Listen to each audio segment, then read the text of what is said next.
Okay, so Chris needs a second date update, and we're going to try to help him out. Hi, Chris. How are you? I'm pretty good. Good. So what's the story with Grace? Well, I met her online, as one does these days. And, everything on her profile was perfect. She has a dog, which is always huge plus. We like the same music. We're actually both Xavier grads. She's into sports, which is great, and outdoor activities. So I asked her if she wanted to go on a hike, and she said that sounded great. So I picked her up. We went to Yellow Springs, which is, it's not too far, but far enough away that we'd have some time together in the car to get to know each other a bit. And nice car convo. Exactly. And the car convo was great. I just felt like it was, it just felt really easy. I can't believe she said yes, because if somebody would have told me one of my dates would have been me trapped in a car for a while, I probably would have been like, I can't go. Especially a first date. I don't know why I would have had anxiety about it. I'd be like, Fritz, let's just go for a drive. Yeah. And then all of a sudden the door locks and I can't get out. I'm like, can we get out, please? Yeah. In fairness, we had been chatting for a bit. So I think there was some comfort, in terms of just, yeah. But yeah, we got there, we hiked for a couple hours and then drove back.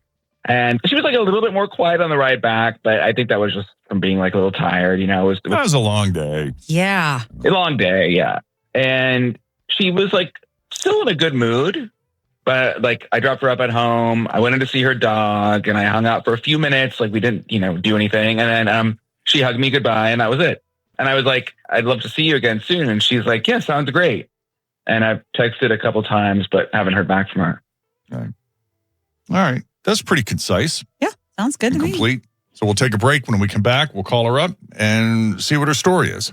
Sounds good. Okay, we'll do it next as we continue. Jeff and Jen's second date update on Q. Oh, might have been 3 or 4 weeks ago. We did a story about how more and more first dates are becoming activity dates. And Gen Zers especially are finding that they have a better success rate at getting a second date if they do an activity, like going for a hike. Bowling. Or bowling, exactly. Yeah. As opposed to just hanging out in a bar. Well, that's what Chris and Grace did, is they went on a hike. And I think what makes the Yellow Springs semi-brilliant is it's far enough away that you feel like you're away, but it's not so far away that it's out of reach. Yeah. You've got enough time in the car to kind of talk and get to know someone on the way to and from. Yeah. Plus, you can really get a gauge on their road trip snacking, etc. If they get the corn nuts and the jerky and maybe some sort of soda, fountain soda, you're in. Right. And the fact that Chris and Grace have all this stuff in common and she seemed like she was in a good mood right up until the very end is all positive. They hugged. He hung out a little bit after, got to meet her dog. So we're going to call Grace and see why she's not returning his calls all of a sudden, because it just does seem weird. It seems to fly in the face of the experience Chris had. Unless there's anything else you left out that you want to add, Chris? No, that's it. You got it. Okay, let's call her up.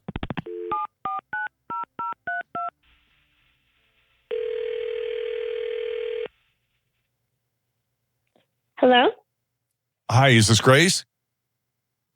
Yes. Hi, Grace. Who's calling? It's Jeff and Jenn at Q102. How are you? Really? Yeah. You busy? You got a few minutes? It's a second date update.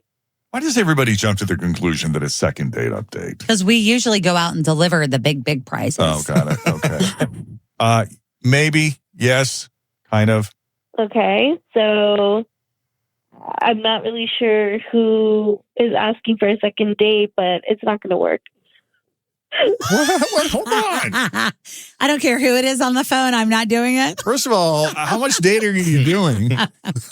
Seriously, maybe that's it. Well, you sound like Fritz back in the day. I know. If I ain't calling you back, it's not happening. Yeah, if you want to tell me who you're calling about, let me know. But otherwise, no. Didn't you enjoy your hike with Chris? Oh, that guy. What's wrong with that guy? He sounds nice. Well, he doesn't listen. He doesn't listen? Yeah, he doesn't listen. What do you mean he doesn't listen? You had a long car ride with him. Didn't you guys talk and get to know each other? Yeah, it was nice, and we had a nice conversation. And you went on a hike? It would have been nice in theory. Yeah, and I told them that I was good for a 1 hour hike. I have Oh. pretty bad seasonal allergies and I'm nursing a sprained ankle. I told him all of that. And yet he insisted on showing me this one particular waterfall, which was a 2 hour hike. Yeah. And he kept being like, come on, you're fine. You can do this. Trust me, it's worth it. So I did it and I was miserable after. My ankle was throbbing. My head was so congested. It was bad. And I was pissed. But I figured it was pointless to say anything. I mean, it's just obvious that we weren't a good fit. I knew as soon as we got to that dumb waterfall that I'd never be seeing him again. So He sounds congested now. I think so A too. little bit. Oh, I understand this though, where, and it's not necessarily just the hike and the allergies, but I'm definitely one of those people like, if you tell me it's going to be an hour, it better be an hour. Don't be trying to extend this thing until 2-3 hours. We'll just tell her when we get there. It's like, no, Oh. I can't. mhm. And here I was Mhm. thinking this was such a great creative idea. Y'all are getting in the outdoors. I mean, Kristen loves going on hikes. Yeah, but when you say an hour and it's 2, like that's a big difference for people as far as physical activity. Okay. Well, can we bring Chris into the conversation? Chris, you still there? Yeah, I mean, you seemed like you were fine. I think you're just being dramatic here, honestly. I mean, Women love it when you say, I think you're just being dramatic. I don't think I was. And this is like a kind of embarrassing on your part for you to be doing this on the radio. Sure, maybe I should have been like, hey, this isn't going to work out. But I really didn't think you'd be receptive. And this is a great example that you don't know how to take no for an answer. Yes. Well, if you would have said something at the time, I would have apologized. I mean, I'll apologize now. Like but I think like, I just think like you're making it sound like it was some like very arduous hike and it wasn't. Well, I'm telling you, my ankle was hurting and I have really bad allergies.